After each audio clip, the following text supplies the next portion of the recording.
को अर्जेंटीना के रोज़ारियो शहर में हुआ।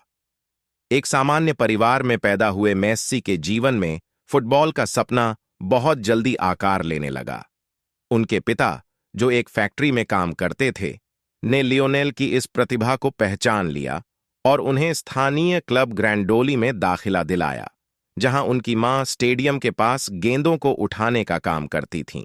बार्सिलोना के साथ शुरुआत 13 साल की उम्र में, जब उनके टैलेंट की खबर स्पेन के फुटबॉल क्लब FC बार्सिलोना तक पहुंची, तो उन्होंने मेस्सी को एक खास ऑफर दिया।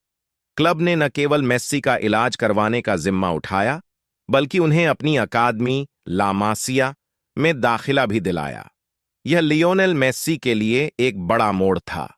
उनका परिवार अर्जेंटीना से स्पेन चला आया और मेस्सी ने बार्सिलोना के युवा टीमों के साथ अपने करियर की शुरुआत की।